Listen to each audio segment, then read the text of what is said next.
Lo que sucedió en Bhopal es una tragedia que tuvo consecuencias tanto en el mundo real, por lo que le sucedió a la gente, como en el mundo judicial, y que a mí personalmente me ha causado un gran impacto.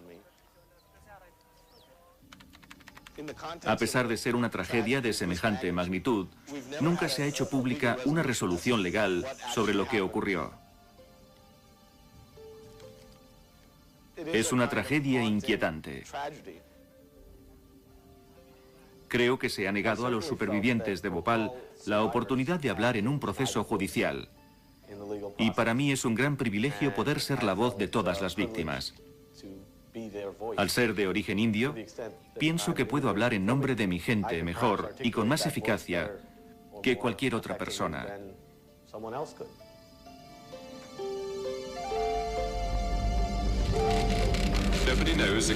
Au moins 466 morts en Inde à cause d'un nuage de gaz toxique, la multinationale... Era la medianoche del 3 de diciembre de 1984. Un gas tóxico se escapaba de la fábrica de pesticidas de la corporación Union Carbide.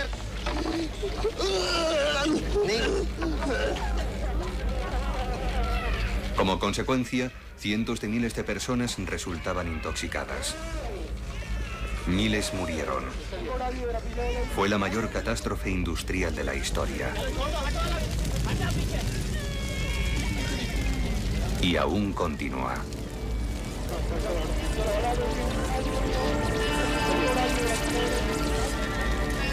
Veinte años después de aquel desastre, cientos de miles de personas siguen sufriendo las consecuencias.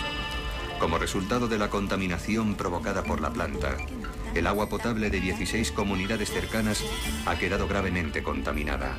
Hasta el día de hoy, ningún tribunal de justicia del mundo ha llevado a juicio a la corporación Union Carbide ni a sus directivos, como responsables de la tragedia ocurrida aquella fatídica noche.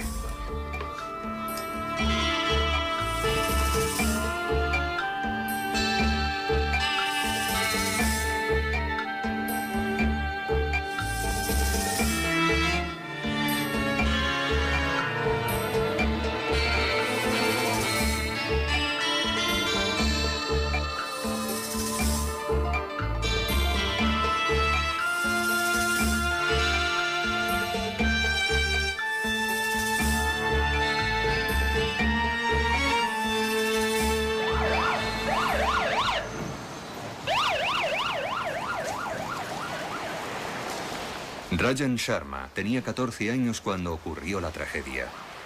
Incluso antes de acabar sus estudios en la Facultad de Derecho, ya estaba comprometido con la causa de las víctimas de Bhopal. 15 años después del desastre, Rajan acude al Tribunal Federal del Distrito de Nueva York para reclamar justicia para las víctimas y demandar a la empresa Union Carbide. Un proceso judicial supone años de trabajo y de espera. En la sala vacía del tribunal, Rajan se ha imaginado a menudo cómo sería el proceso que aún no ha tenido lugar. Se ve a sí mismo dirigiendo la palabra al jurado. El procedimiento correcto sería presentar el caso así. Señoras y señores del jurado, mi nombre es Rajan Sharma.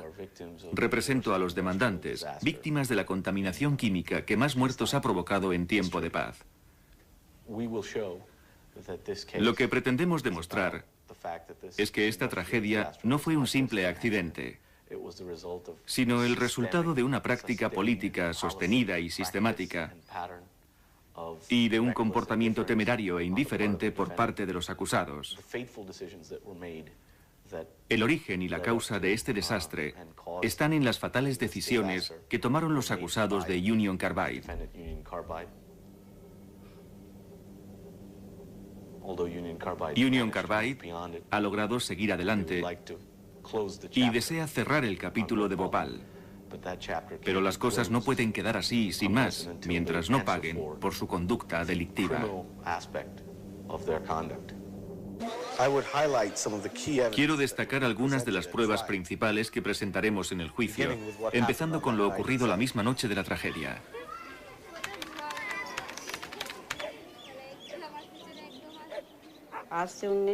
Era la medianoche del 2 de diciembre.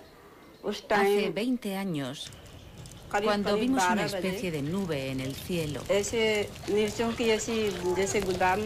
color rojo, muy intenso.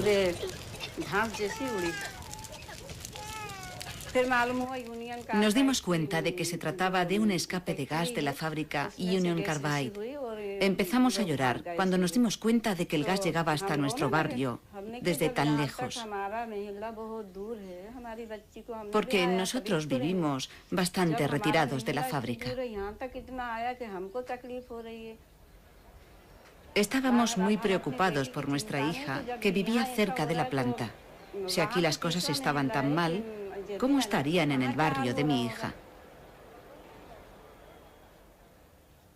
Mi marido me dijo que dejara de llorar, que íbamos a buscar a nuestra hija. Pero le pregunté, ¿cómo vamos a encontrarla? Y me contestó que iríamos al hospital Hamidia.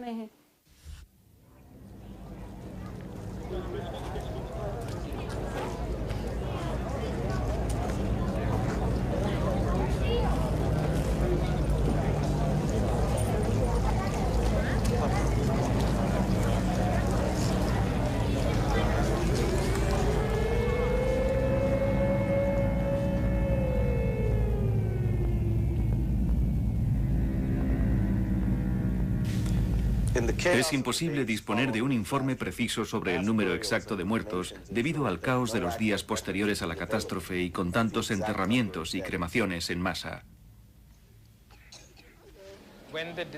Cuando ocurrió el desastre, me encontraba a algo más de 240 kilómetros de Bhopal. Al llegar a Bhopal, me encontré a un montón de personas retorciéndose de dolor.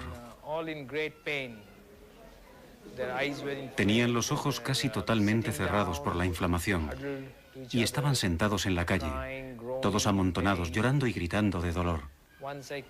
Al ver semejante escena, me di cuenta de la magnitud del desastre que acababa de ocurrir.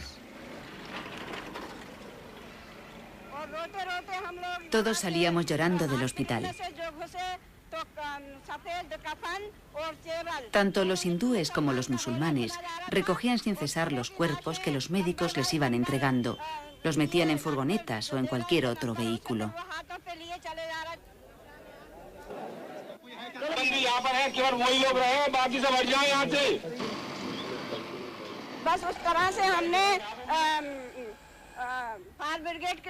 Había cuerpos por todas partes, pero no encontrábamos a nuestra hija, ni a nuestra nieta, ni a nuestro yerno por ninguna parte.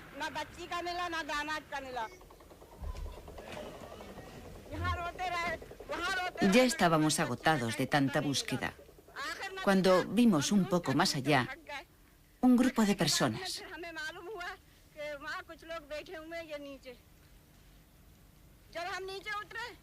Tenían los ojos cubiertos con gasas y nuestra nieta yacía envuelta en una sábana húmeda al lado del depósito del agua.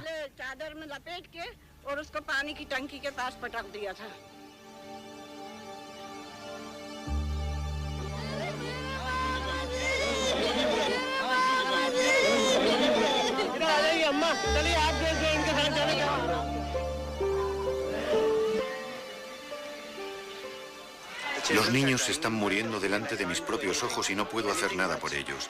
Lo único que estamos haciendo aquí es tratar los síntomas. Solo estamos intentando aliviar su sufrimiento. No podemos hacer nada más.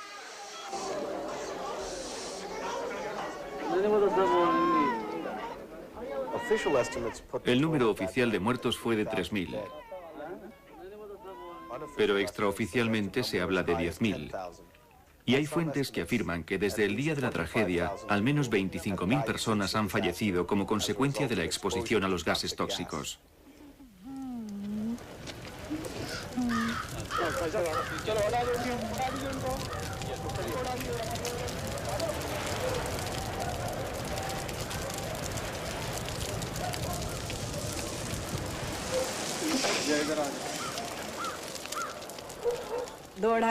Mi nieta sobrevivió 2 meses y medio. Seguía con tratamiento médico, pero no dejaba de expulsar espuma por la boca y por la nariz. Una noche tomó leche y se quedó dormida, pero a la mañana siguiente la encontraron muerta.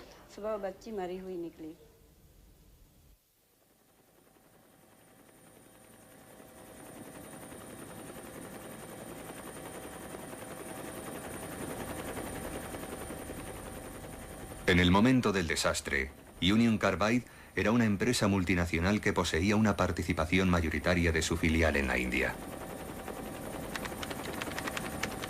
Cuando se produjo el desastre, al frente de Union Carbide estaba Warren Anderson y su vicepresidente era Robert Kennedy.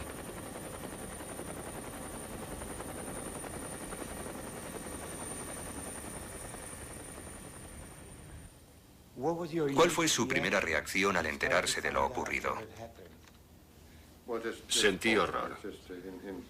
No me lo podía creer. Era una noticia terrible. Es algo que no deseas que suceda, y menos cuando tiene algún vínculo contigo o con tu empresa. Warren Anderson se enteró de la noticia el lunes en su casa y el martes fue a la oficina. Cuando yo llegué, ya estaba reunido con los técnicos que conocían toda la historia de la planta química y tenían algo que ver con el asunto. Me llamo Warren Anderson y soy el presidente del Consejo de Administración de Union Carbide. Si me permiten, quisiera decir unas palabras. La tragedia de Bhopal es sin duda algo abrumador para todos los que pertenecemos a Union Carbide. Y no tengo palabras para expresar la consternación que sentimos por todas las víctimas de lo ocurrido en Bhopal.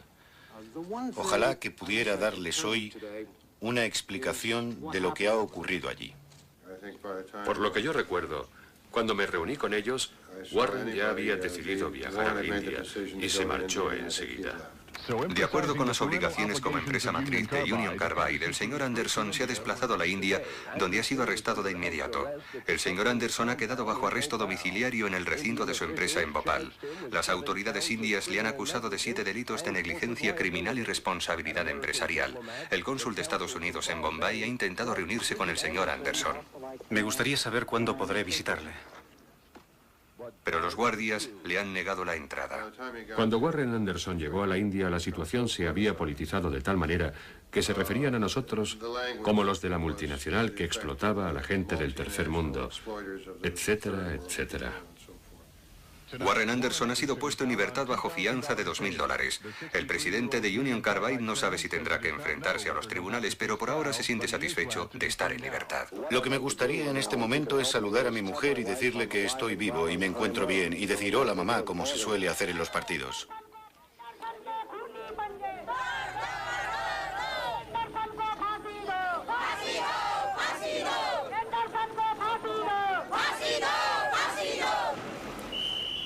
Warren Anderson no fue detenido por razones políticas, sino de acuerdo con la ley india.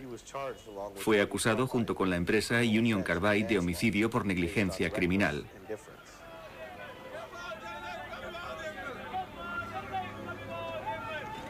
Ni Warren Anderson ni nadie de la empresa Union Carbide han regresado jamás a India para enfrentarse a estas acusaciones criminales. Sin un tribunal o un foro público en el que hacer oír su sufrimiento, a las víctimas solo les queda la opción de quemar efigies de los acusados un año tras otro en el aniversario de la catástrofe.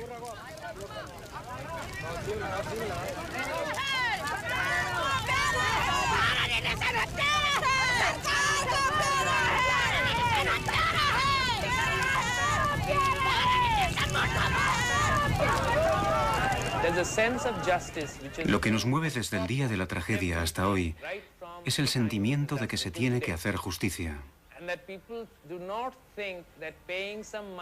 La gente no cree que sea suficiente pagar una indemnización para borrar los crímenes cometidos por la corporación.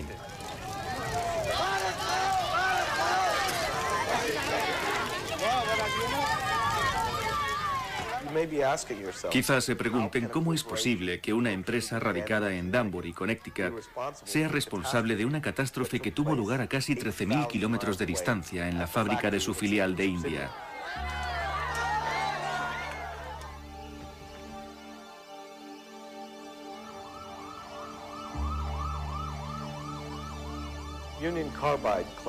Según Union Carbide, su filial en India actuaba de forma muy independiente. Lo cierto es que era en Union Carbide donde se tomaban las decisiones importantes de Bhopal, y esas decisiones son las que provocaron que todo acabara en un desastre. Como gerente de proyectos, adjunto al gerente de proyectos, mi despacho estaba en este edificio, aquí, y mi jefe, el señor Rom, estaba justo enfrente. Me trae muchos recuerdos. ¿Buenos recuerdos o malos? Buenos, muy buenos al principio, pero después han ido siendo peores. Los últimos son más bien malos. ¿Cómo se sintió cuando empezó a trabajar para la empresa Union Carbide? Como joven ingeniero se sentiría muy orgulloso. Para mí era como un sueño, era lo que siempre había deseado. En aquellos días, muy pocas personas resultaban elegidas para trabajar en multinacionales. El ser seleccionado era algo de lo que uno se podía sentir muy orgulloso. Ya sabe, ante la comunidad, ante tus compañeros y tus amigos. Trabajar allí daba cierta categoría. Estaba bien. Iba a estar allí un año o dos y me quedé 9. Fui como director de la nueva división de productos agrícolas. Habíamos estimado un mercado de 2.000 toneladas. Pero el gobierno de la India consideró que el objetivo a 5 años de la planta química debería ser de 10.000 toneladas. Así que decidimos ampliar la capacidad y solicitamos que fueran esas 10.000 toneladas, aunque sabíamos que era algo más bien inconcebible. ¿Y por qué hicieron algo así? Bueno, porque al solicitar una ampliación de capacidad, ya sabe lo que ocurre. Si se pide una licencia que cubra el total de lo que ellos consideran que van a necesitar, uno se queda con la exclusiva del mercado.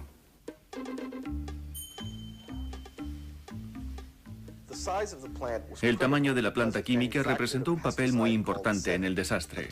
Un ingrediente clave en la fabricación de Sebin, el pesticida de Carbide, era el isocianato de metilo, conocido como MIC, una sustancia química altamente volátil y letal, muy difícil de almacenar sin riesgos aun en las mejores condiciones. Los ingenieros de Union Carbide han decidido almacenar 1.000 toneladas de excedentes de isocianato de metilo.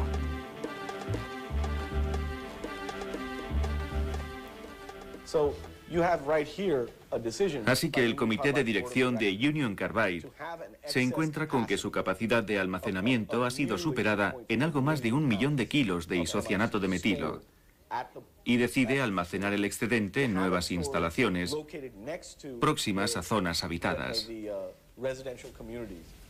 ¿Qué pensó sobre aquella decisión? Bueno, yo y muchos más pensamos que era una locura.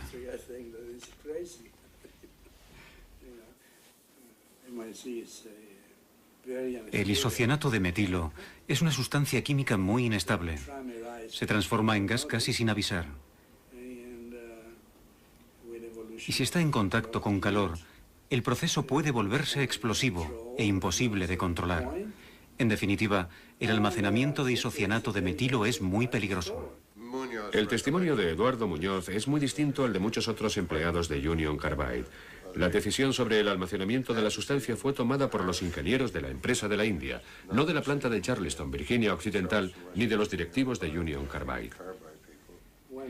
Cuando se trata de la construcción de plantas químicas, la responsabilidad es de los ingenieros del Grupo 1. Los ingenieros del Grupo 1 tenían su base en Charleston, Virginia Occidental. Entonces, el Grupo 1 era la división de ingenieros químicos. Ellos eran los que se encargaban de tomar las decisiones. La absorción de isocianato de metilo puede causar daños pulmonares muy graves e irreversibles, tanto en seres humanos como en animales.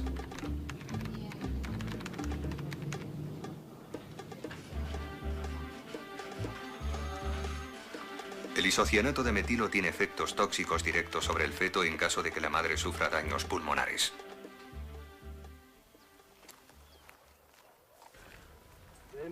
El famoso tanque infernal.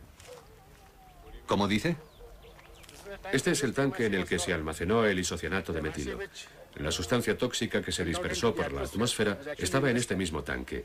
Entonces el depósito estaba enterrado.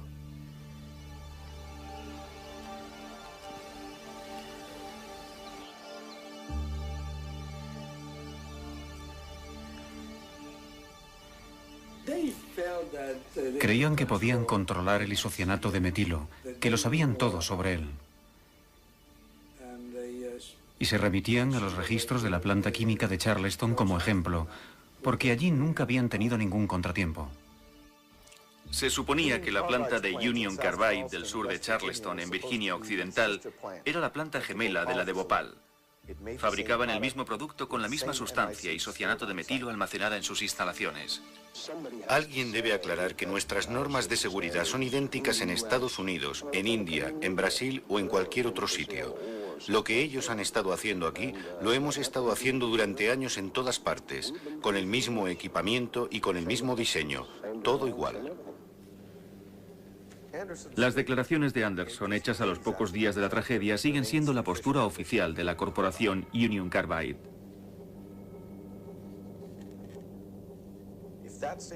Si sus afirmaciones fueran falsas, si podemos demostrar que la tecnología utilizada por Union Carbide en Bhopal era peor de la que se hubiera necesitado al haber almacenadas allí cantidades enormes de isocianato de metilo, entonces su conducta podría describirse como una conducta delictiva.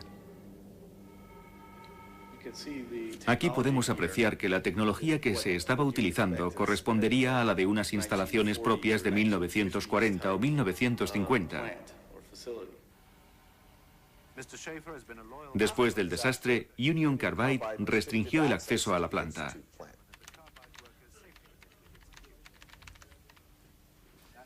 Pero a antiguos responsables de seguridad de Carbide les fueron enseñadas imágenes filmadas en la sala de control de la planta de Bhopal. ¿Esta sala que ve usted es muy distinta de la sala en la que trabajaba? Los instrumentos que aparecen son mucho más modernos, son muy diferentes. Por supuesto, en Bhopal no tienen ordenadores, pero los tienen en el instituto. Sí, tenemos un sistema informatizado. Es un sistema muy moderno. Si hay algún contratiempo fuera de lo normal, una alarma en el sistema advierte a los operarios de que hay un problema. Hubiera sido útil en Bhopal haber tenido un sistema informatizado. Hubiera servido de gran ayuda. ¿Pudo tener Union Carbide un criterio discriminatorio y poco prudente en la fase de diseño y en la transferencia tecnológica a Bhopal? Pasados 20 años, creemos que tenemos el documento que pone en evidencia cuál fue el proceso interno de decisión de Union Carbide. En él está la respuesta a este interrogante.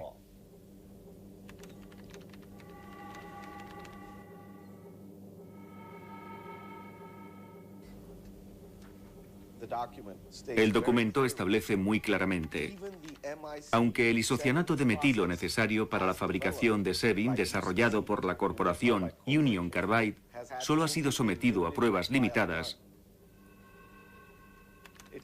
es posible que se produzcan interrupciones y retrasos en las operaciones que podrían ser evitadas con la utilización de tecnología de mayor garantía.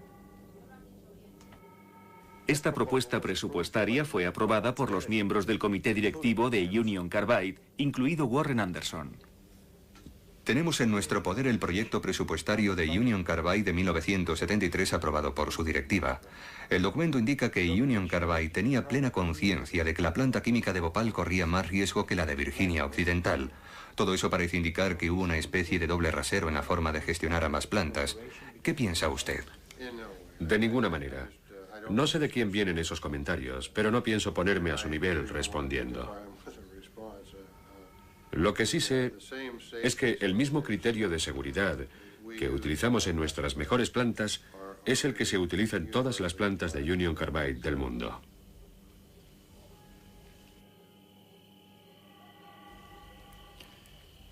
Es muy interesante, me refiero a lo del equipo directivo.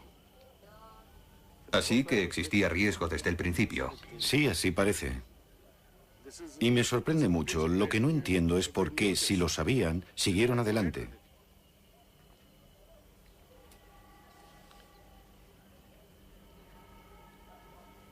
Según algunas de las cifras que he visto, lo que pretendían era amortizar el coste de la planta en 3 años. ¡Qué cinismo! Sí, sin duda. Es cinismo. Lo que hicieron fue correr el riesgo, jugaron con el riesgo. Si todo salía bien, estupendo, y si no, no pasaba nada. Ellos no perdían nada.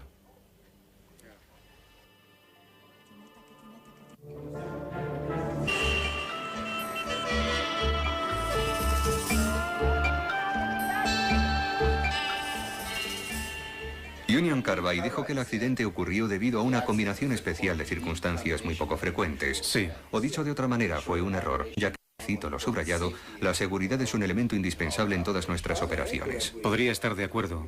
Podría estar de acuerdo con todo lo que dicen, porque lo que pretenden simplemente es exculpar a los ingenieros por haber llevado la dinamita al centro de la ciudad. Lo normal es que la dinamita no explote sola.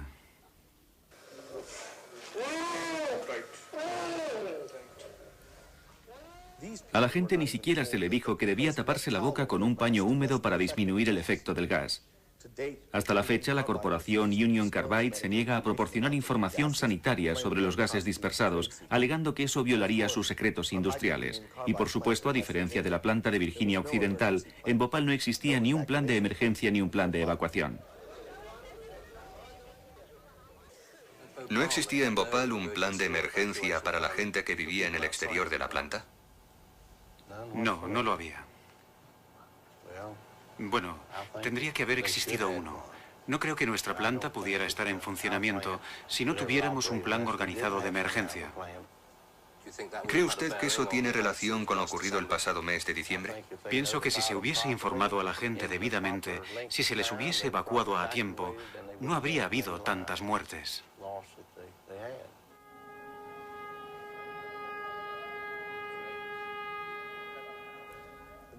El riesgo que existía en la planta de Bhopal era tan grande, previsible y evidente que un periodista local sin especial formación científica fue capaz de predecir exactamente lo que iba a ocurrir.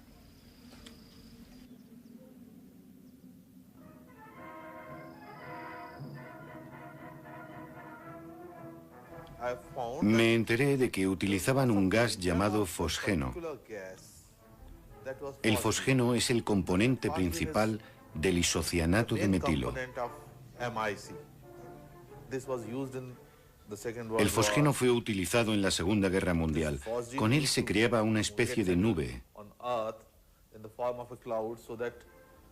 de forma que cualquier soldado que atravesara la nube quedara expuesto al gas y resultara muerto. Así que se me ocurrió que, dado que nosotros estamos en una ciudad junto a la que se está fabricando el isocianato de metilo, que está compuesto de fosgeno, en caso de escape, la gente podría morir en masa.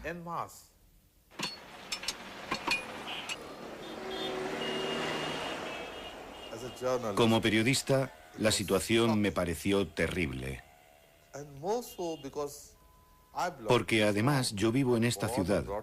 Aquí he nacido y aquí me he criado. Conozco a mucha gente y tengo muchos amigos en esta ciudad. Todo lo mío está aquí. Así que la situación me parecía preocupante. Empecé a sentir temor. Temor de que la gente pudiera morir.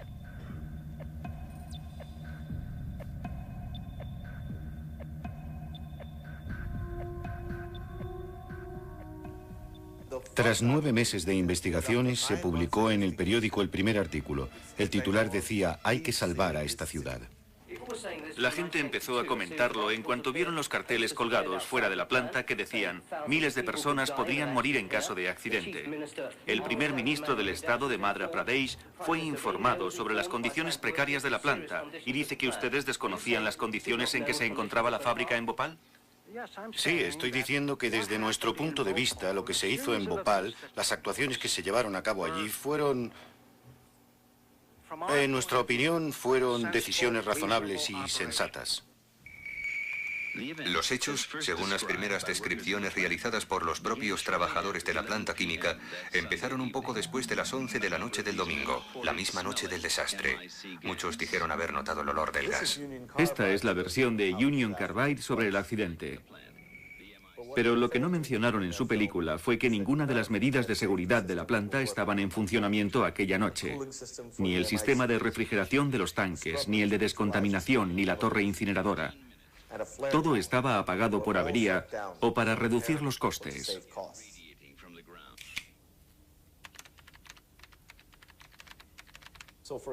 Por ejemplo, el manual operativo de 1978 estipulaba que el isocianato de metilo almacenado en la planta debía estar a una temperatura constante de 0 grados.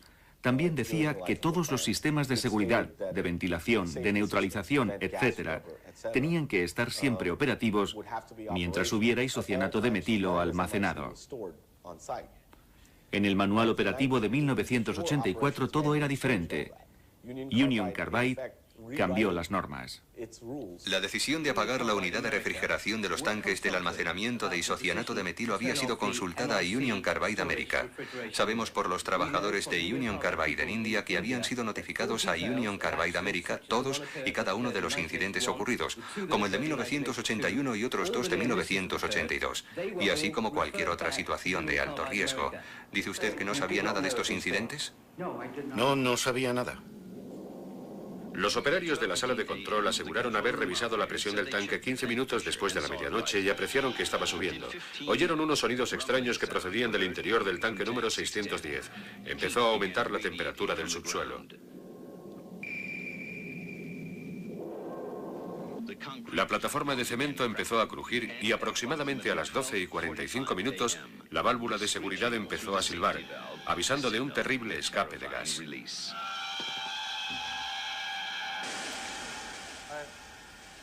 Hice una llamada a la sala de control de la policía y empecé a chillar al oficial que contestó al teléfono. Le dije, vamos, dime lo que ha ocurrido. Me empezó a decir que un tanque de la planta química de Union Carbide había explotado. Me lo dijo en hindi. Un tanque de la planta Union Carbide ha explotado.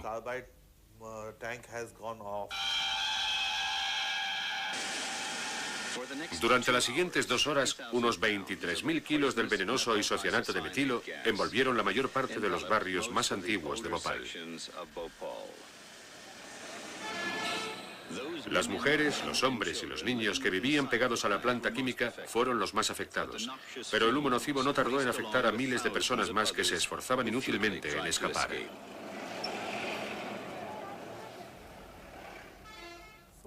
Lo primero que pensé era que mi mayor temor se había convertido en una realidad. Dios mío, como yo conocía los peligros del isocianato de metilo, pensé, voy a morir, nadie puede salvarme. Cuando hablo de mis recuerdos de aquella noche, siempre empieza a dolerme la garganta.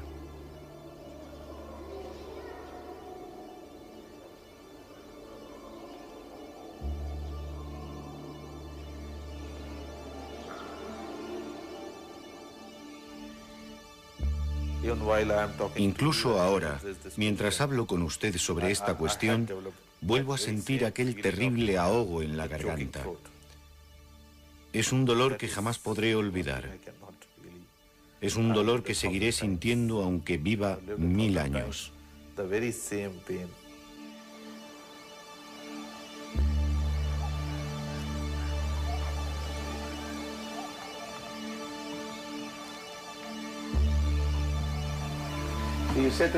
Me dijo usted antes que esta era una zona de guerra. Sí, así es. ¿Usted no lo ve así? Está totalmente destruida. No queda nada en pie de tantos años de trabajo duro. Es como un cementerio. Ya se lo dije antes. Tanto trabajo, tantos sueños y tantas vidas. Eso es lo principal. Tantas vidas destrozadas.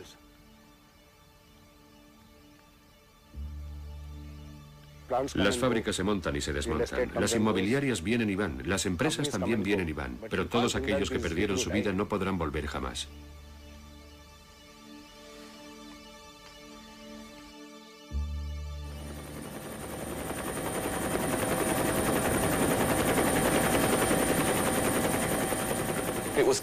Yo tuve muy claro desde el principio que si el desastre hubiese ocurrido en otro lugar, en Estados Unidos, en Francia o así, la marcha del proceso judicial, incluso la propia estrategia de Union Carbide, hubiese sido muy diferente. Las estrategias legales que se utilizaron tenían mucho que ver con el hecho de que el incidente hubiera ocurrido en el tercer mundo. Debe haber sido muy angustioso. El director general de su empresa acababa de ser arrestado. Las espantosas imágenes de la fábrica no dejaban de salir por televisión. Y se hablaba de miles de millones de dólares en daños. Bueno, estábamos bastante preocupados por cómo iba a afectar a la empresa. Si hubiéramos sido una compañía sin credibilidad, con mala reputación, hubiese sido aún peor. Pero cuando sucedió, éramos muy respetados. Cuando visité nuestras plantas, la gente no dejaba de preguntarme, ¿ahora qué va a pasar? Otro mal día para Union Carbide en Wall Street. En las últimas 6 sesiones sus acciones han caído más de 13 puntos, lo cual viene a significar unas pérdidas de $1.000 millones. La razón, el temor por parte de los inversores a que las indemnizaciones legales solicitadas por valor de cientos de millones de dólares puedan llevar a la compañía a la bancarrota. Es cierto que las acciones de Union Carbide iniciaron un precipitado descenso desde el primer día. Pero según se iba descubriendo la magnitud de la catástrofe, más notoriamente continuaban cayendo. Si no recuerdo mal, creo que la pérdida de valor de las acciones fue del orden de tal vez un 40%. La principal preocupación procedía de la responsabilidad en la pérdida de vidas humanas que pudiera tener la empresa, de su nivel de responsabilidad en los hechos y de la cantidad de dinero que estaría obligada a pagar.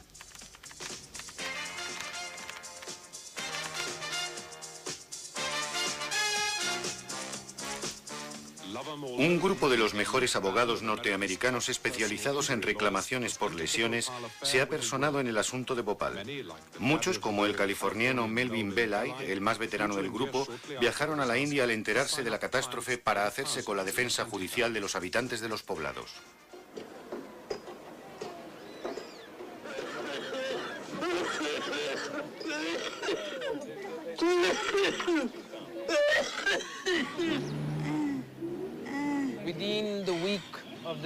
Empezaron a llegar poco a poco una semana después del desastre y después fue como una avalancha. No paraban de venir abogados. Querían que la gente firmara un papel que les nombraba a su representante. La gente estaba en tan mal estado que no podían ni abrir los ojos. Les hacían firmar unos documentos o simplemente poner la huella de su pulgar. Después se llevaban los documentos originales.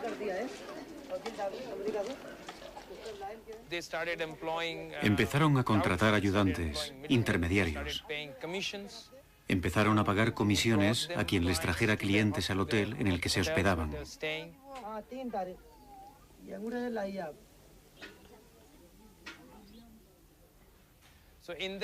Al final consiguieron la firma de unas 196.000 personas. En medio de tal caos, no pudieron hacer otra cosa. En los alrededores de la planta química, famosos abogados se preparan para llevar adelante las demandas. Melvin Belay interroga a una mujer que acaba de perder a su marido. ¿Oyó usted alguna sirena antes de que llegara el gas? El señor Anderson dijo que no quería ser juzgado en los tribunales indios, quiere ser juzgado en los Estados Unidos. Pues mis clientes también quieren que el juicio sea en Estados Unidos y que se les indemnice según las leyes norteamericanas.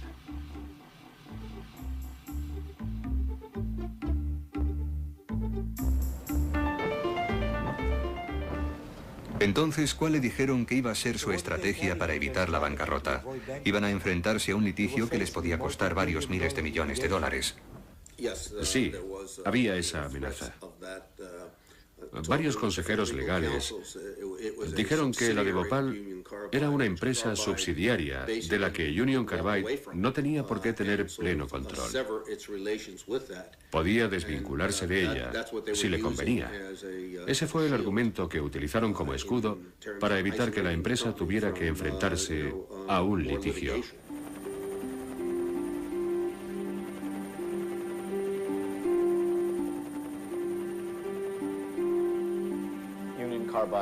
El primer movimiento estratégico de Union Carbide fue argumentar que el caso pertenecía a la jurisdicción de la India.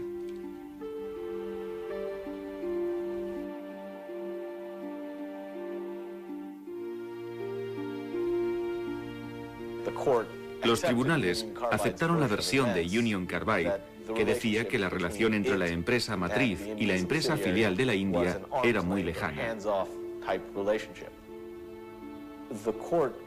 Así que la justicia volvió a dejar el caso en manos de los tribunales indios. La manera en que las cosas iban evolucionando en el aspecto legal era muy decepcionante para las víctimas. A los afectados todo esto debe haberles parecido una especie de juego enigmático y exótico, si no fuera porque su destino estaba en juego.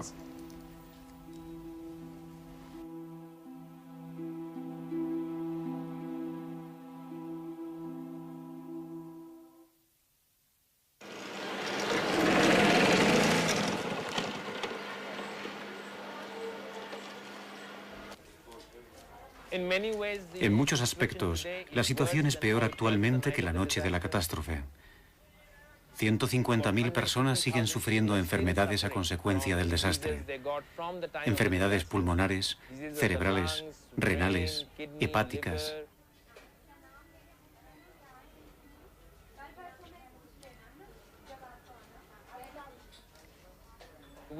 No tenemos un protocolo de tratamiento. No tenemos la manera de saber cómo tratar estas dolencias.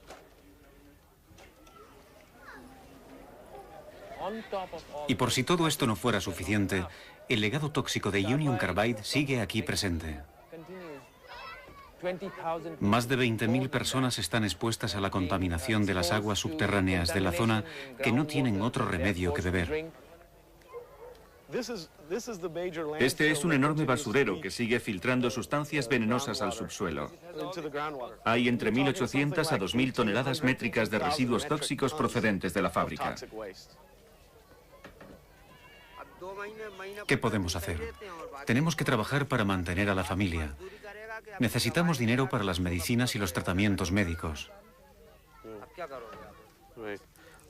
Una de las cosas que hemos reclamado en el litigio es el tratamiento médico para esta gente, porque ellos corren un gran riesgo en muchos sentidos. Pueden desarrollar cáncer, malformaciones fetales y otras enfermedades que se podrían prevenir con un diagnóstico precoz.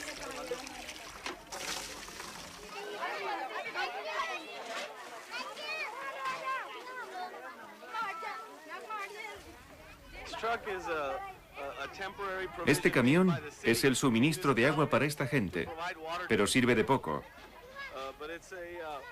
Esta que vemos es el agua de que podrán disponer en toda la semana.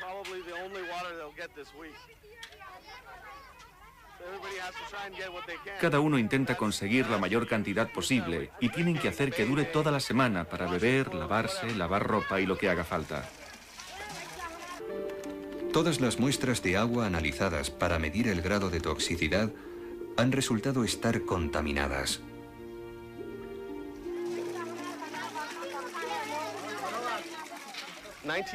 En 1974, cuando la unidad de isocianato de metilo era solo una idea, los ingenieros de Union Carbide en Charleston dijeron a los directivos de Union Carbide que existía el peligro de contaminar el agua del subsuelo de Bhopal. Así que incluso en la fase de diseño, sabían perfectamente cuáles podían ser los resultados de sus decisiones. La lucha legal ha sido conseguir presentar la verdadera historia de esta catástrofe ante un tribunal de justicia y así desafiar las afirmaciones de Union Carbide de que no ha sido más que un accidente industrial. En Nueva York, en una sala como esta, Union Carbide pidió al principio que el caso fuera transferido a la India. Arguían que el desastre era un problema de la India y que el sistema legal de este país estaría más capacitado para llevar el caso.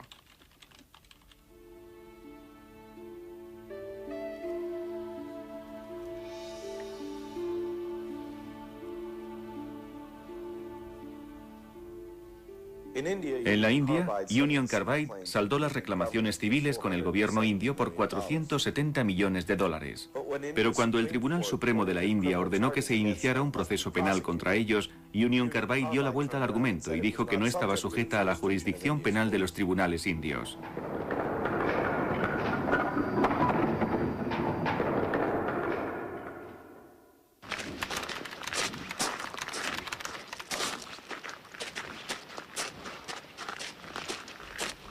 Tras no presentarse Warren Anderson ni nadie en nombre de Union Carbide en la India para enfrentarse a las acusaciones, los tribunales indios declararon prófugos, fugitivos de la justicia, tanto a Anderson como a la corporación.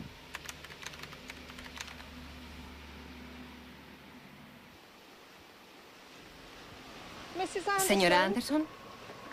Hola, ¿es usted la señora Anderson? ¿Por qué se esconden usted y su marido? ¿Por qué no quieren hablar con la prensa? No nos estamos escondiendo de nadie. No sabemos más de lo que ustedes publican en la prensa. ¿No se siente su marido responsable por lo que ocurrió en la India? 3000 personas han perdido la vida. ¿No se siente responsable de eso? Era una compañía dirigida por ciudadanos de la India. Entonces, ¿por qué no se presentó al juicio si es que se considera inocente?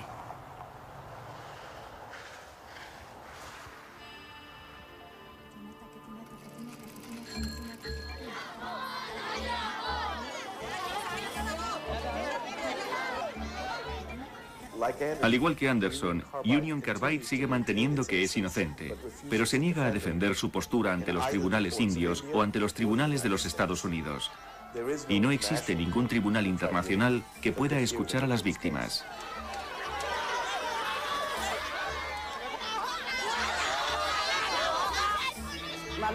Las almas de las personas que murieron aún no pueden descansar en paz, porque los responsables no se han presentado ante un tribunal indio.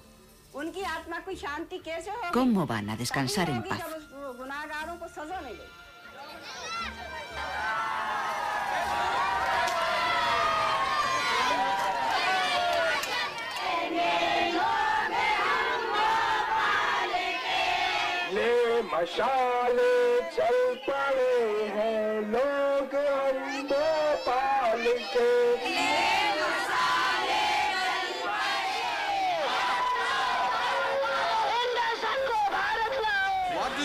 ¿Qué piensa usted que ha conseguido tras 18 años de dedicación plena a este asunto? Pienso que no se trata de mí. Creo que lo que los supervivientes han conseguido mediante el mayor esfuerzo jamás realizado por víctimas de un desastre industrial es: A. Mantener la memoria de Bhopal viva. B. Dar a conocer que el desastre de Bhopal sigue existiendo y que está lejos de finalizar. C. Llamar la atención sobre el comportamiento delictivo de las empresas que consigue impedir que se haga justicia.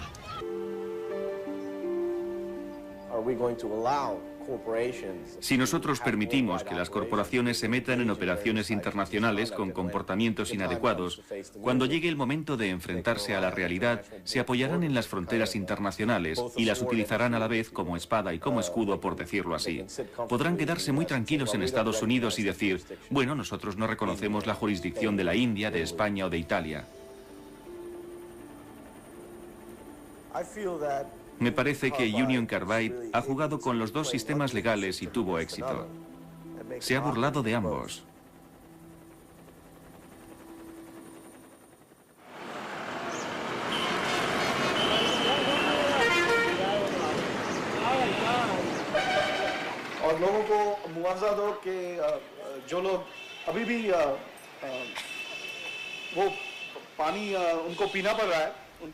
Les he dicho que las acciones legales siguen su curso y que aún no ha habido ninguna resolución definitiva. Este tipo de encuentro, de concentración, las marchas, estas cosas me afectan profundamente, porque acude gente que se supone que son los más desfavorecidos del mundo. Y sin embargo sacan fuerzas para organizarse e intentar buscar algún tipo de solución a todo lo que ha ocurrido, conseguir algo de justicia de un sistema legal, de unas autoridades políticas que lo que les han dicho es que no hay nada que hacer.